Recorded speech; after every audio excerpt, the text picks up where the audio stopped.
Hello and welcome back to the DP World Tour Picks and Bets. Skylar Hoke here, joined with Tom Jacobs. Tom, how are we doing this Monday? Yeah, I'm good. Last week I was apologising for the nasally, bunged up, fluey voice that I had. And anyone that was watching the video show last week, I apologise for what you had to see. This week I'm apologising for the quality of picks last week. It was just, I can't remember ever being quite so wrong. And look, we're not going to back John Rahm, so when he's in the hunt, it's fine. I mean, I'll back him when he's 10-1 or whatever, but when he's 3-1, it's not going to happen.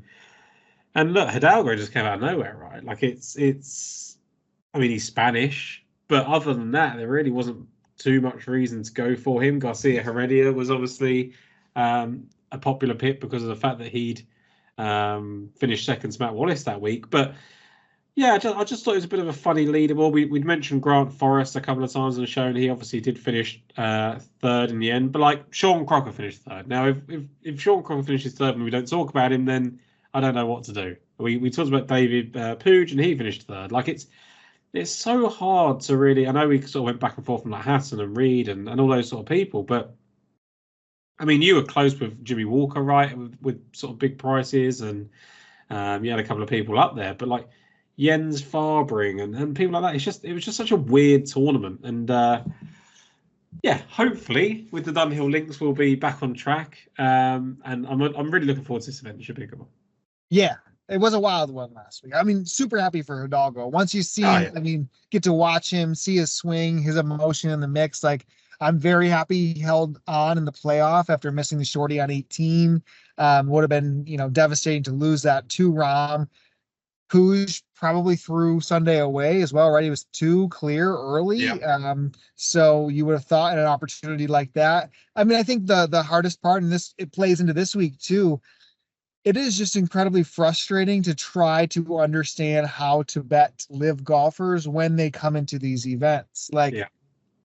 I mean, we could rattle off 10, 15 of them that are interesting, that are all playing this week, and you just don't know if their live results matter one bit. I think the caveat just probably has to be you can't take anything there serious. For me, which doesn't mean you can't back them. I have two on my card this week. It just you have no idea from the mental side of things what is happening every time they tee it up on that tour.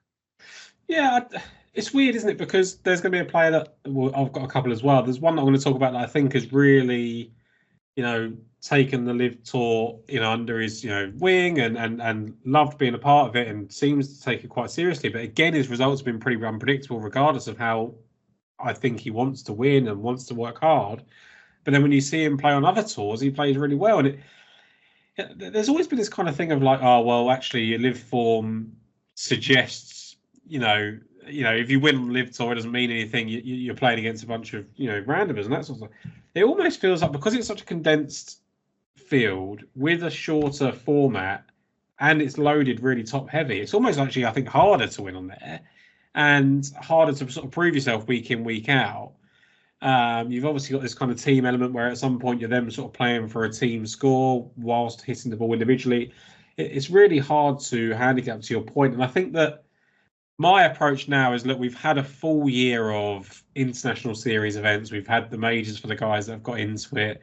We've had them play a couple of DP World Tour starts. I'm just going to base my kind of information on that and how they've done well in the past and hope they just kind of turn up, because I think there's still enough where, look, I think if someone shoots 63 on a Sunday in a live event or 65 or whatever at some point during the week, I think it's still useful knowledge. But like, I was doing it where I was going into sort of majors and I was thinking, oh, I just hope they show up the week before. And it really doesn't matter. And to your point, it is frustrating.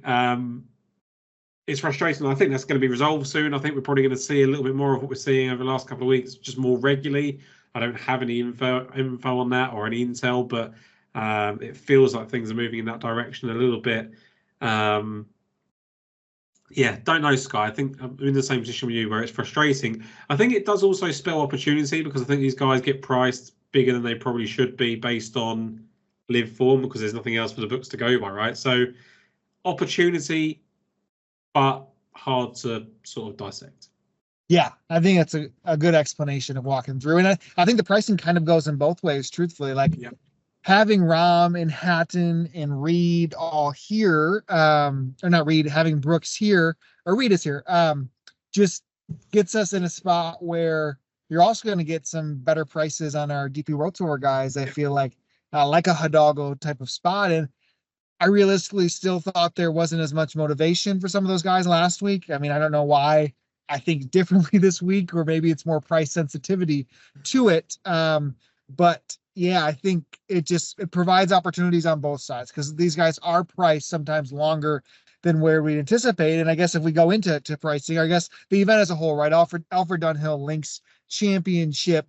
I mean, what would you argue? I'd probably say the second most prolific event on the DP World Tour. I mean, if it's not, Wentworth, I mean, this is kind of the event that personally I'm thinking of. So if you look at it, I mean, the main being, the old course for us.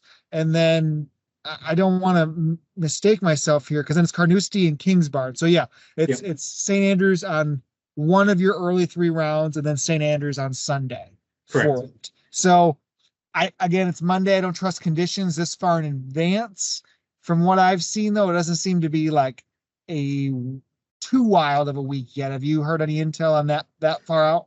I haven't, Sky, and I think for DFS purposes, I think you do absolutely have to look on a Wednesday and just make sure you're not going to be completely derailed. But I think for bets, you just have to go with it and get your bets in, because if you wait for the weather splits, there's going to be a decent drop in odds, or if they go out to a big price because of the tee times they've got, then they probably deserve it, right? There is a massive swing with going in Carnoustie, especially if you get Carnoustie on a really tough day, you're going to be in all sorts of bother. Flip side, if you get Kings Barnes with Carnes conditions, you're going to be short of, potentially shooting course record. So I think to your point, Sky, about the prestige of the Dunhill Links and trying to sort of predict the motivation and all those sort of things, I think there is a couple of events like this, like the Dunhill Links, where it does mean a lot to players to kind of play well here. It does still gives you the chance to win at St Andrews. It does still mean that there's a lot of points at stake. And I think it's also just like for someone like this. Let's talk about Brooks Koepka, right? I think that for him particularly, he obviously plays week in, week out with Rahm and Hatton and all those sort of things. But competing against Lowry, Fleetwood, Rory, Rye, and people like that, sort of more often than not now, and proving that he is still that kind of alpha player, I do still think is motivation enough for him. I think that when he isn't playing well, people kind of go, well, he just doesn't care and it'll only be for the 4 majors of the year. I don't think it's that. I think he just has horrendous swings in form now that he didn't used to have. I think that there's just fitness issues and he probably just gets his body right for the 4 times a year, and that's why we see it that way. But obviously he won the live event recently. He'd also finished 6th after that. So I think when he's right and in form and then coming to play this kind of event, I think he is a danger. And I think, to the earlier point, Skylar, we are getting a little bit of a kind of discount on someone like him. But if I just run us through the board, and that's normally your job, but like we've got John Rahm there at 6-1, Rory McIlroy plus 650. That was surprising. I thought we would probably see Rory slightly shorter. Cyril Hatton plus 1100. Tommy Fleetwood 12-1.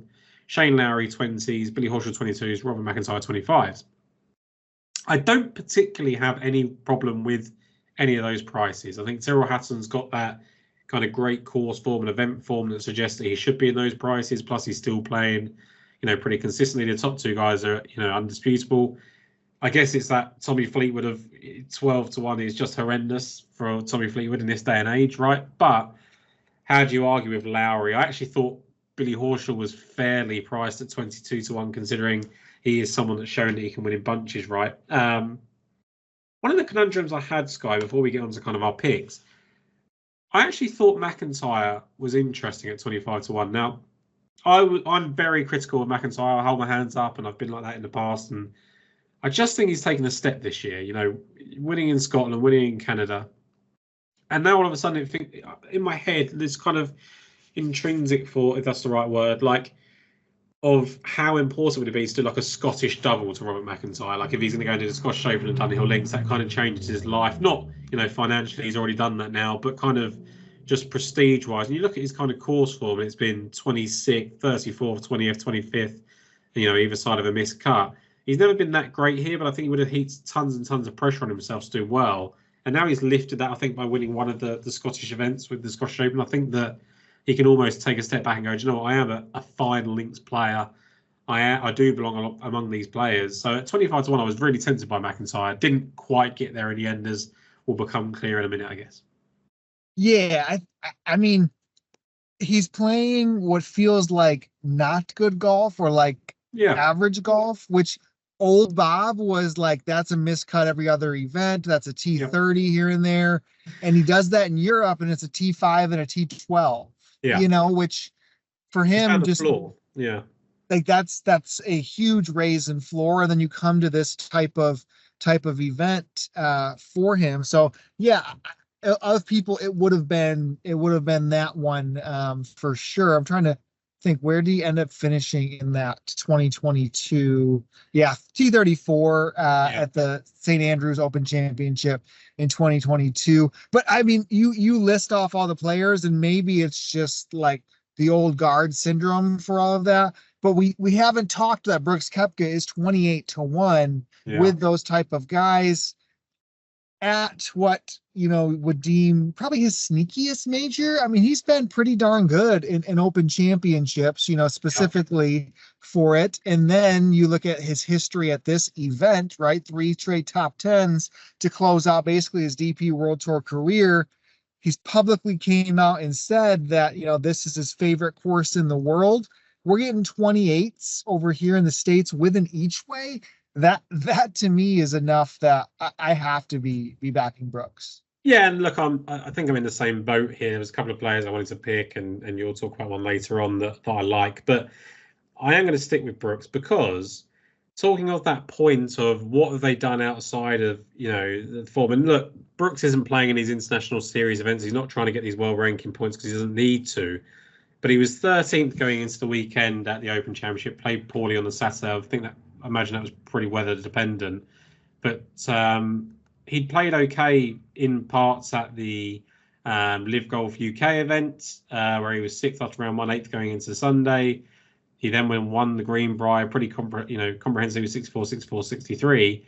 And then shoots an opening round of 62 at Live Golf Chicago. He's clearly playing great golf. And look, the motivation is, would a Brooks Koepka let go of a first round lead in a major? Maybe not. Whereas with the Live event, does he just kind of take his eye off the ball? I don't know. I don't know that it is that. I think there's just this kind of, he's not quite as bulletproof as he once was. And I think we've seen that in the majors outside of the one that he won. So I think at 28-1, you're getting way too good of a value, because he's not just playing in this because he needs the Ryder Cup points or the world ranking points getting into majors. He's got the majors sorted out. I imagine if he plays well in the majors, as he has done, he would get his Ryder Cup pick. So it's more just, he probably thinks he's playing well enough to win. He's shown in the past he can win here, or at least contend. He's been 2nd, 7th and 9th. He was 10th in the Open Championship here in 2015, I think it was. So generally speaking, pretty good in this event and pretty good in the UK in general. Yeah, I mean, he was like 38-1, I think, where he closed for the Open Championship in odds. 18s-20 when you go at the US Open and PGA Championships, which of course he has dominated those two. And then you get to this field, and then he's playing here. It's really a pricing. If he was 18-1, I'm okay passing. Yeah, for sure. On that, but the 28 to me is worth chancing when we get in this spot. And outside of Bob, I think I was completely good passing up there. And last week I bet 8 golfers. I could have easily, I've got 7 this week. I could have easily loaded up in this type of range. You're on somebody next here at 40s, which I'm probably the first guy off for me, and maybe even having regrets of not being on Thriston Lawrence. Yeah, so with Thriston Lawrence, I think you look at his course form, and it's quite easy to get a little bit concerned, and maybe doesn't like this tournament, maybe doesn't like the Pro-Am format or whatever it is, because we know he can play links golf given how well he played in the Open Championship. But I just think for somebody that's 3 top 2 finishes in his last 5 starts, one of those was a win in South Africa, the other 2 runner-up finishes at Wentworth and the British Masters, I just don't think you can ignore form like that. I just think at 40-1 for a player that's playing so well, we've seen in the most recent Open Championship renewal. He's then finished 4th there. He was 2nd going into the final round.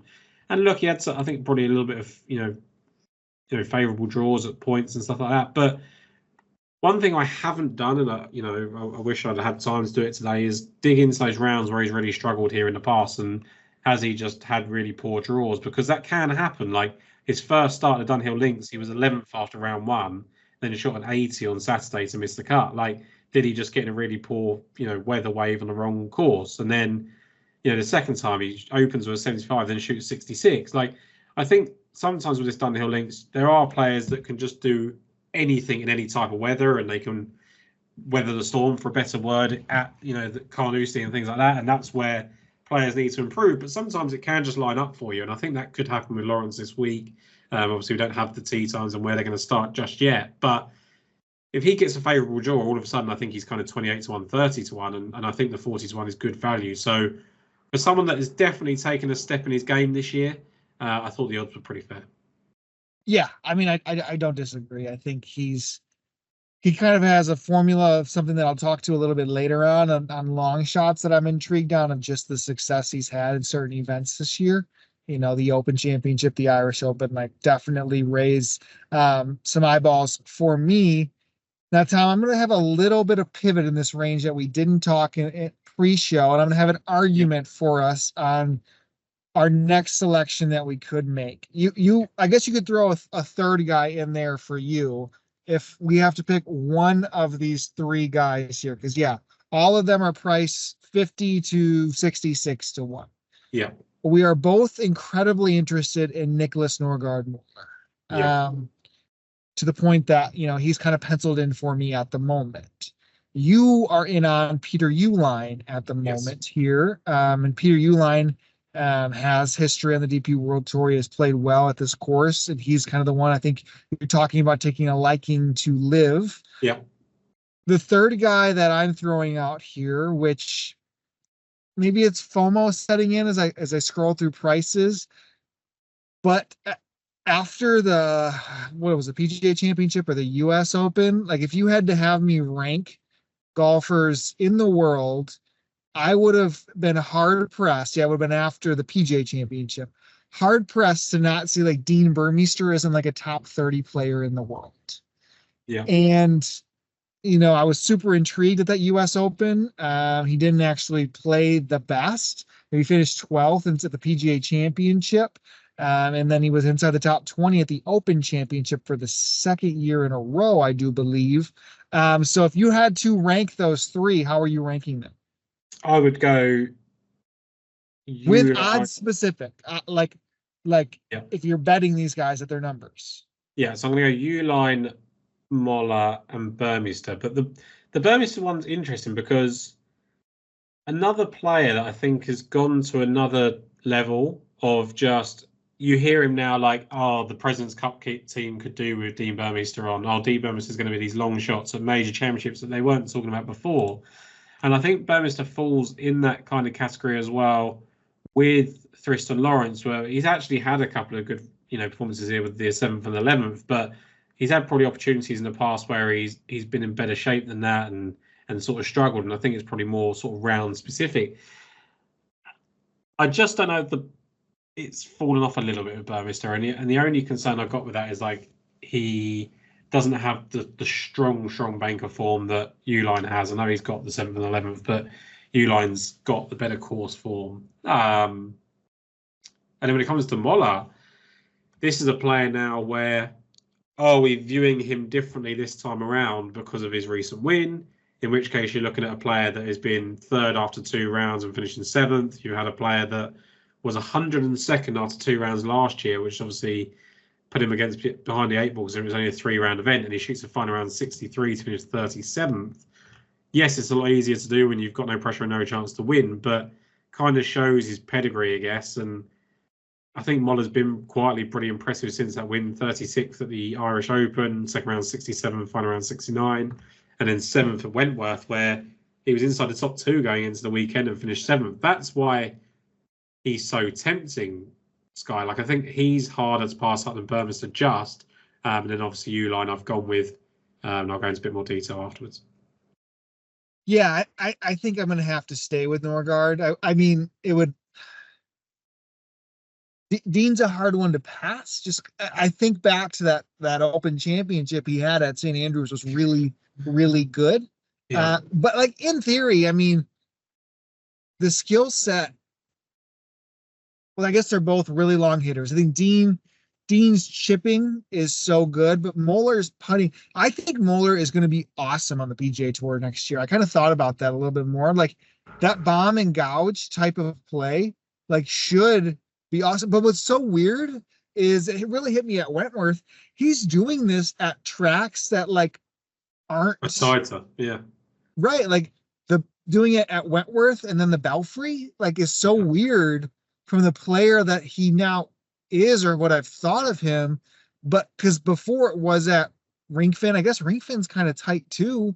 But at Green Eagle, when he played well earlier this year, that's kind of course you need the distance. But I think there's enough that I really felt after his Wentworth performance, he has elevated himself to a new tier that I can feel confident in. And I don't want to just fester because I've got FOMO with Burmeister.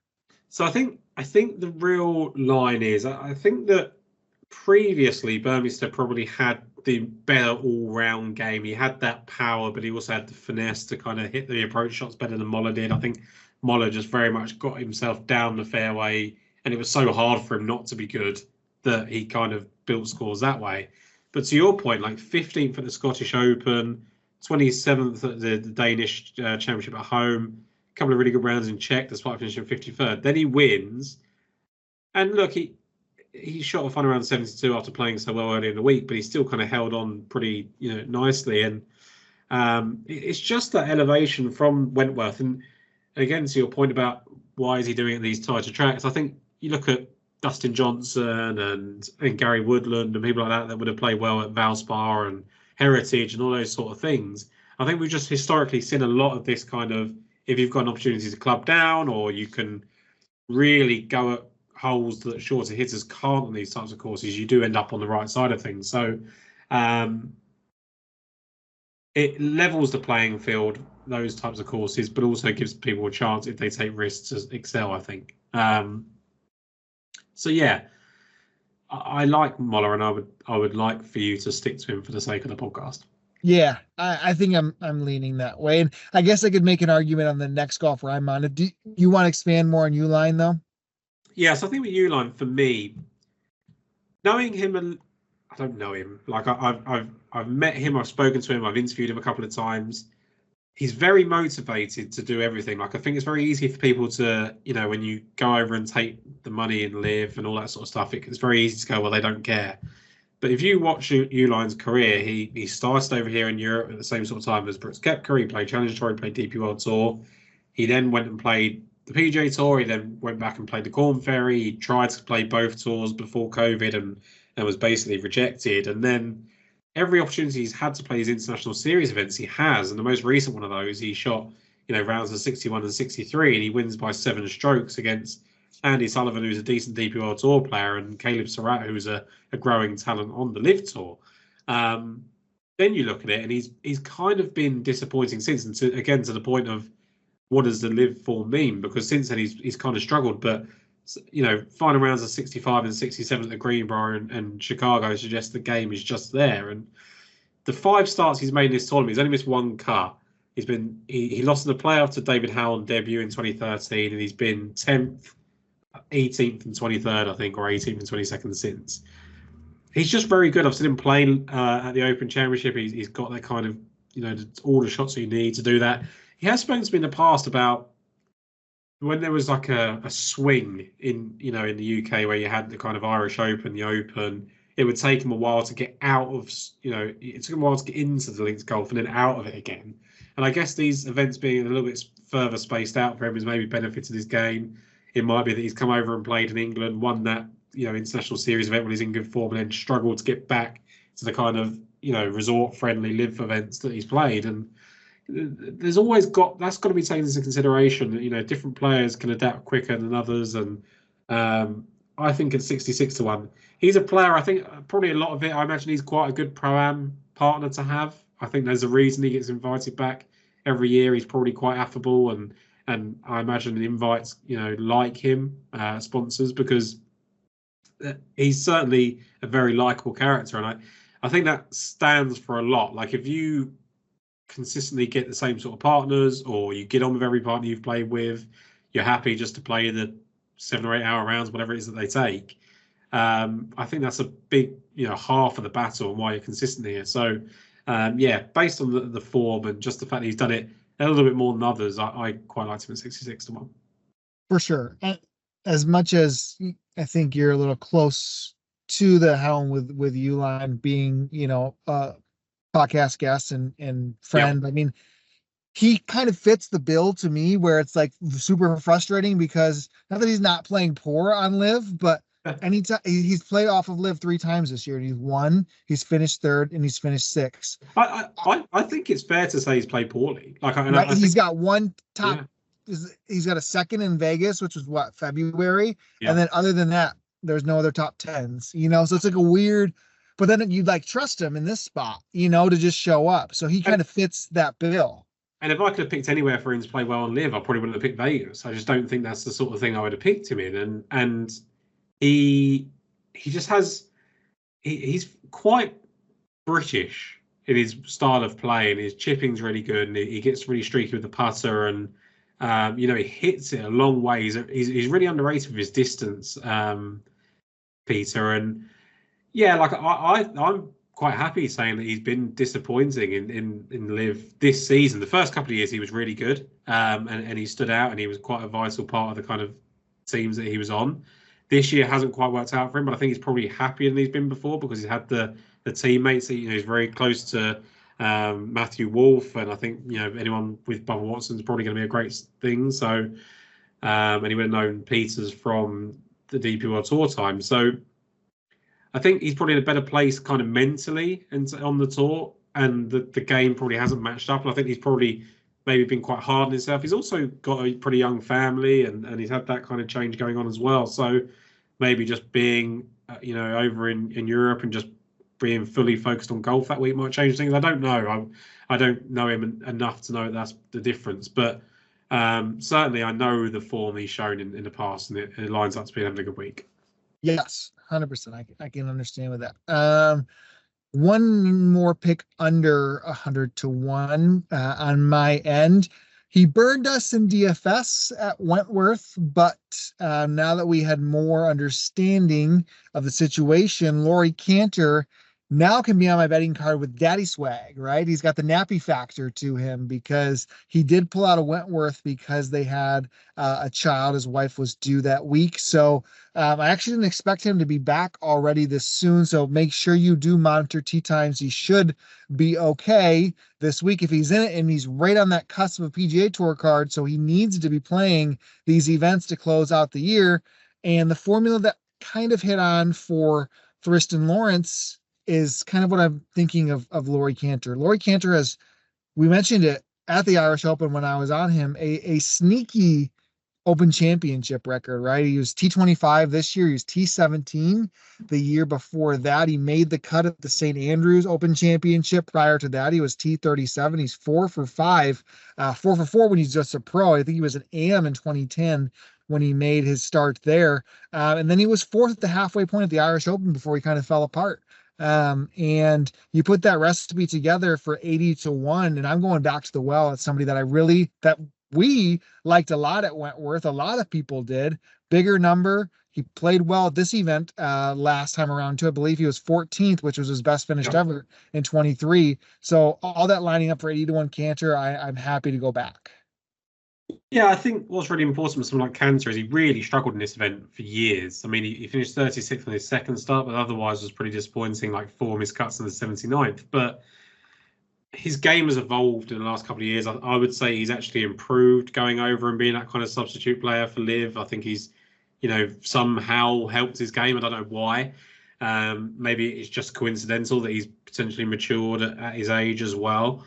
But I just think it's important that, to see a 14th place finish at the Dunhill Links in an event that he struggled in the past, because, like you say, he has the skill set to do it. He's got the form in other events. So it was always a bit of a mystery why he struggled. And now he's done it. There's every reason that he could kind of, use that as a platform to succeed this week. Yeah, 100%. Okay, yours, I guess, fringe 100-1. I think it's 101 here in the States. If you want to go next with your selection.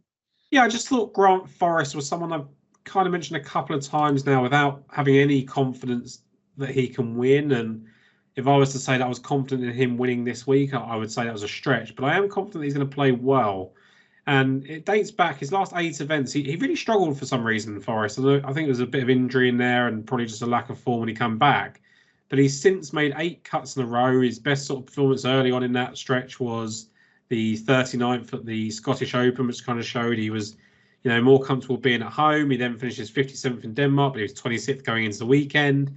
33rd again at the British Masters, but hadn't broken 70 that week. And then all of a sudden, he's just clicked his fingers. 5th at the Irish Open, 30th at Wentworth, 3rd last week. It's been charged by some good sort of off the tee stuff for Forrest. And you look at it, his tee screen game overall is pretty good. His irons have been okay. They've not been, stand out, which is what kind of put me off.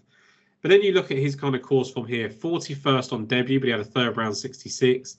He did miss the cut the following year, but since then, 56th with a 3rd round 65, 27th with weekend rounds of 67, 68, and then 10th the last 2 years, both times, sort of playing pretty well. And he was, inside he was behind the leader in 2nd place going into the final round last year before finishing 10th. I just think the consistency of what he's shown in links golf is pretty successful in this event. And for someone that's had the form that he's had in the 2 top 5s his last 3 starts, I don't think you can kind of completely ignore that. And I thought at 100-1 the price was still fair. Yeah. Yep. I mean, he's somebody, I think from a skill set standpoint, I would love to see him on some bigger stages and be able, because I think the peak golf for him with that profile is really, really good. Yeah. Okay, so long shots for us. If we at least give a shout out to our audio listeners prior to getting into our favorite bets of the week, always. You can find us available on Mayo Media Network. We're all broadcasted across YouTube on there. If you can like, rate, review, subscribe. The comments, I made sure to circle back to comments this week and kind of reply on there. And then any of your podcast platforms, you can find us at Daily Fantasy Sports Picks and Bets, The Mix. Again, the love and support is very appreciative. Huge event on the DP World Tour. A lot of golf going back on this week after a pretty exciting President's Cup, despite the final score. Some good viewing and enjoyment from there. Next week, we're back at Le Golf National as well on the DP World Tour. So again, a strong time of year for European Tour golf as we go into the playoffs here in November.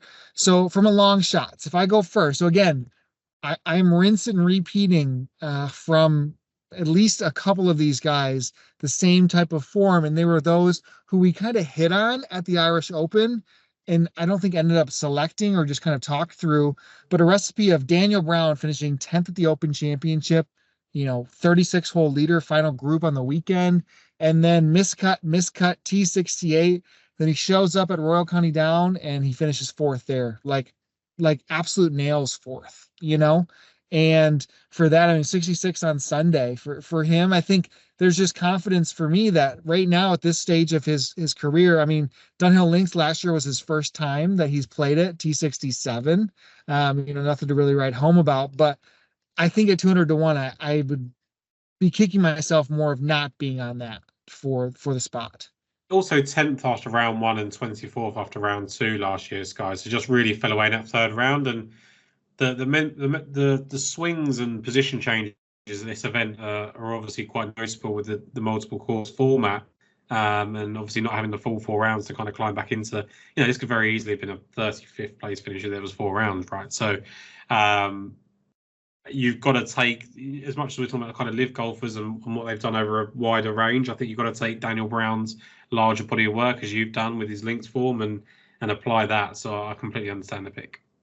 And I'm rather confident. It's always hard to tell, but I believe back in 2014, his amateur, he was like the best stroke play player at the amateur championship at Royal Portrush. Because I look at the kind of there's not all that many telling links events on the lower tours, there's really just not. as many lined up there, maybe one or two, but he was the North of England Open amateur champ, the English men's amateur championship, champion. And I think that 2014, he also had some written there too. If we talk about amateur championships too, Joe Dean was one we have talked about in the past, and Joe Dean is now getting, I guess he was the English amateur. What year was that for Joe Dean? 2015. For Joe Dean, he won that. I was shocked to turn the page this morning, and Joe Dean was 200-1 with a sixth place each way here in the States. We've talked about him a lot this year. I mean, Open Championship, a sneaky T25. Irish Open wasn't as good. I believe I did bet him there. He finished T65 in that event, second round 68 to make the cut. Nothing really to write home about, but last week in Spain, he was third with the best ball striking of the season. So for me, kind of knowing that sneaky past for him with some amateur likes, I'm in at 200-1 there. I'll pass the bill back to you. Same price for another golfer. Really funny, Sky. Three winners of the English Amateur in a row: Joe Dean 2015, Dan Brown 2016, Todd Clements 2017. So I guess I'll stay, then I'll go next, because Todd Clements is my next selection there, because we've again talked about kind of that history of him. And then I was like sick after being on him quite a bit. And then he ended up being right in the thick of it at the Irish Open through 36 holes, right? I mean, he had a terrible weekend. I think he was 85 on Saturday, followed up with a 67 on Sunday after opening with a 66. So Todd Clements is somebody I think can step up in these type of challenges. Obviously was a big winner last year for him at the Czech Masters, but I think at this price, all three of those guys have hidden type of amateur links success, and then have popped a little bit on links tests in 2024. So I think the some of these courses that they play on the English Amateur are not traditional links. They're kind of like inland links and things like that. Okay. So there's a little bit of that. It changes every year, but just the pedigree of those three players in general is pretty good. And I think that the amateur winners in general. Back in the day, you've had Danny Willett, who's won this event. You've had Paul Casey as a fine links player, and players like that kind of give some credit to that as well. Callum Shinkman beat Matt Fitzpatrick, and there's lots of it. Alfie Plant was a person that Joe Dean beat, and he went on to be the Loam in the Open Championship. So there is definitely factors to that. Circling back to my pick, Sky, Jeff Winter. I've mentioned him a couple of times on the podcast of late, and just passing. I think just kind of in DFS and not really anything else to it.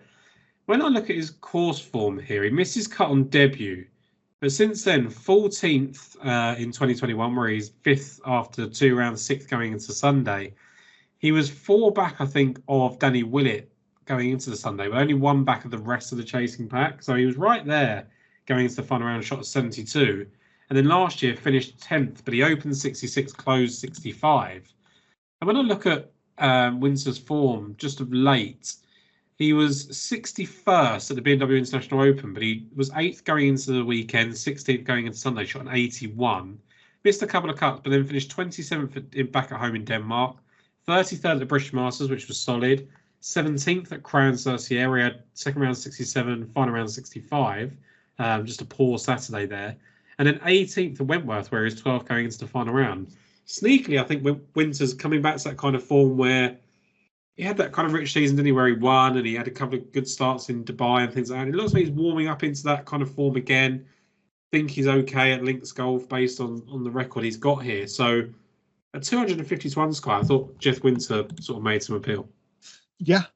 I think my bet is probably the opposite of that, with age and maybe experience built into Winter with your selection. But I'm going to get a little bit speculative and go back to live and bet Caleb Surratt this week. So you had mentioned Surratt when he kind of took, I don't even want to say he took Uline to the wire, because Uline dominated that win. Yeah. But this is the recipe again. I mean, he's played 3 events in 2024 that have not been live. One of them an amateur event. Remember, he just turned professional, jumping to live in Legion 13, finished second at that Jones Cup. And then he has played twice in the International Series. He's finished third, and then he finished second in the England event for him.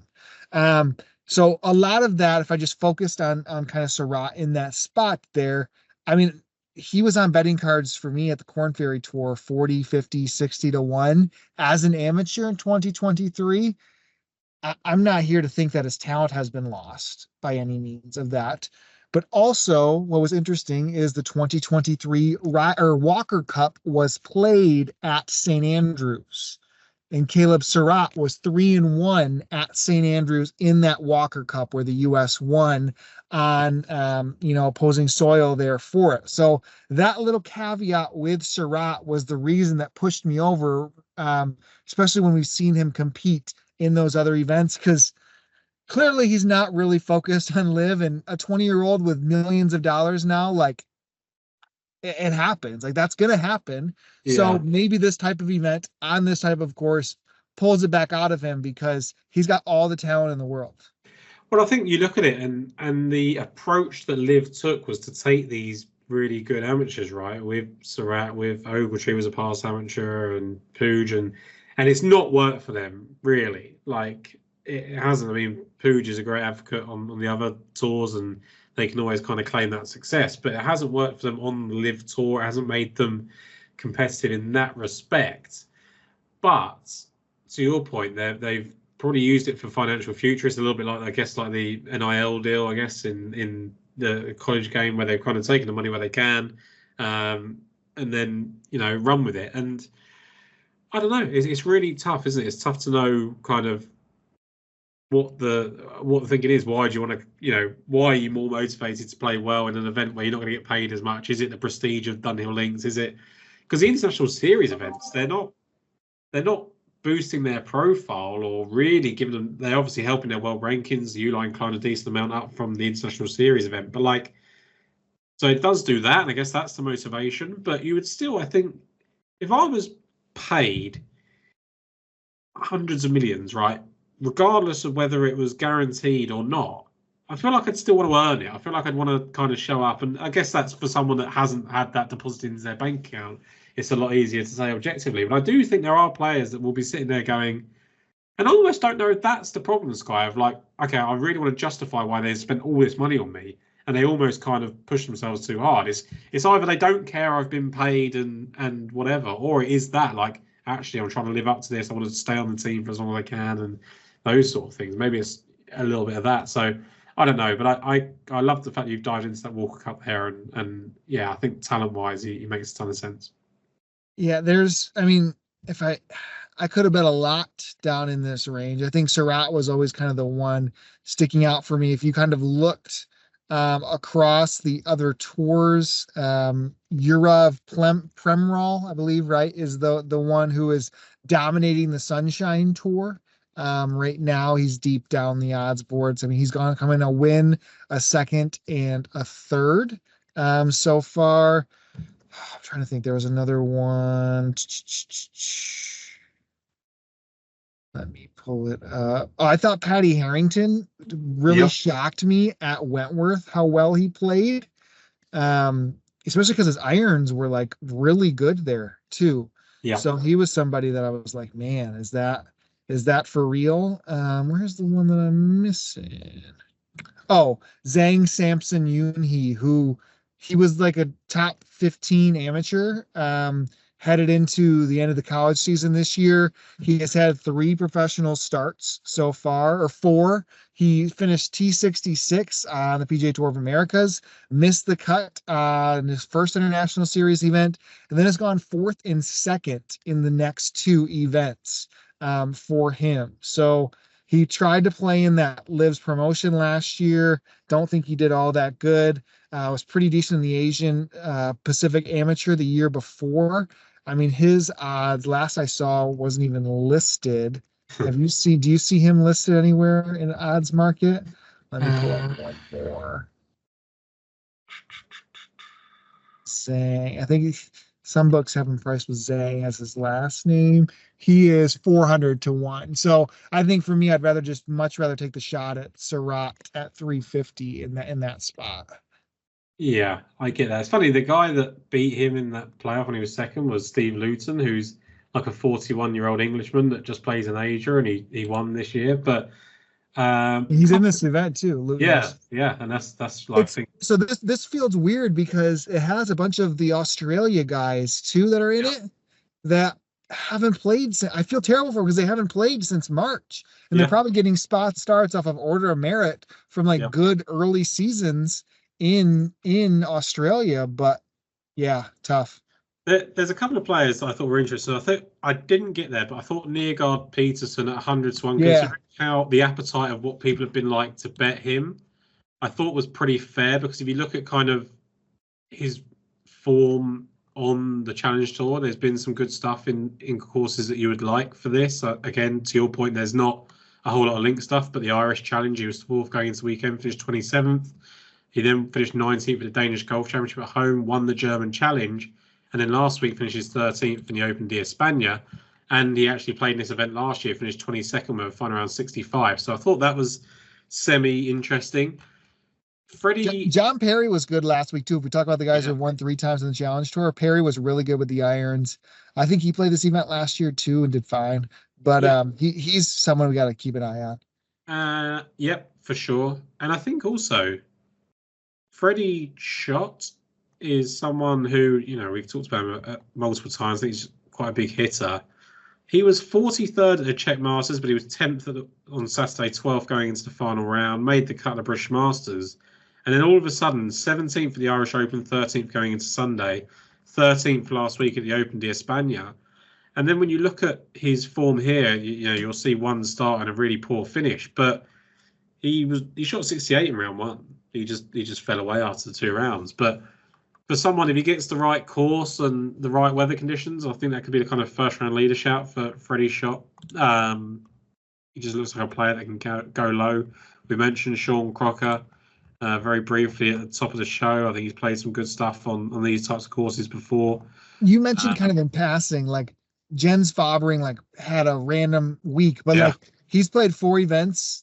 I mean, again, Challenge Tour for 2 of them, but he's gone 3rd on the DP World Tour, 12th on the Challenge Tour, miscut DP World Tour, 3rd Challenge Tour. Last week did it with really good irons too. So if he does it again, I'm intrigued at maybe next couple of events. yeah, and I think we're seeing more so. I think it's getting harder and harder the more the deeper these fields get. But like Fabring's 600 to 1. Parry's going to be, I don't know what price Parry is, but like these players are just consistently good every week at the moment. 250 for Parry, like that feels a little bit of a weird gap. 250 to 1 for Parry. I know he's winning, but 600 to 1 for Fabring, who played so well last week, seems big, just from a sort of value standpoint. I I don't had think. one more too. If you got, you Yeah, can go ahead.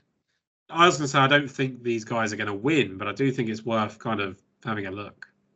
I thought you may be on this one, Eddie Pepperell, Yeah, from the sense that, I mean, he did what he did. What was it? Was that Wentworth or was that no? Where did he finish 12th at? he finished 12th at the. It was a Wentworth.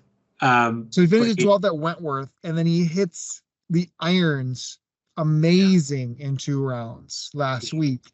And then now we show up at a course where,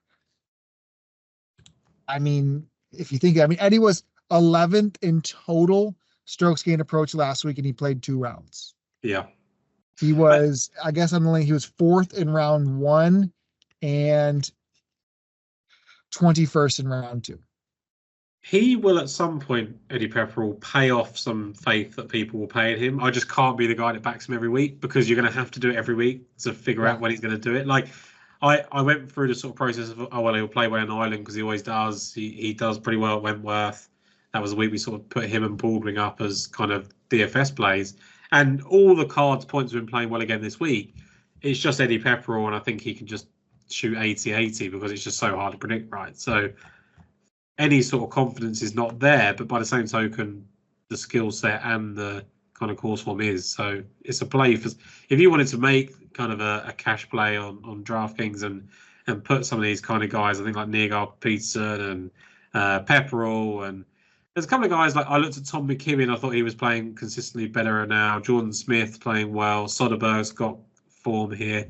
Louis Oosthuizen's the live guy that we didn't talk about. Like I think you can win kind of tournaments with these guys. I just don't know how to handicap them from a betting perspective.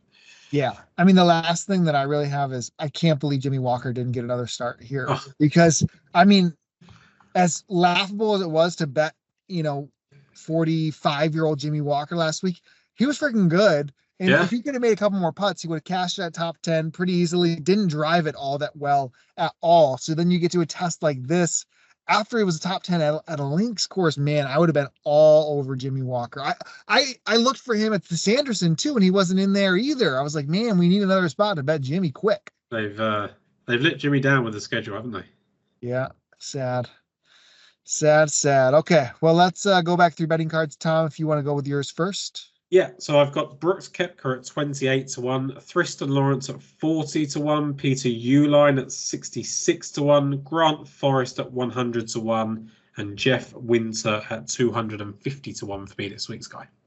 Perfect. Brooks Koepka, 28-1 with us both. Nicholas Norgard, 50-1. Laurie Cantor, 80s. Dan Brown, Joe Dean, Todd Clements, all at 200-1 with a sixth place each way. I'm going to add a top 10 with those guys too. And then Caleb Surratt, 350-1 with the sixth place each way. Also a top 10 there. Thank you all for listening. As always, we appreciate your support. You can find me at Twitter at SkyhookDFS, Tom at TomJacobs93. Tom, appreciate you as always, my friend, and we'll catch you again soon. Thanks, Sky.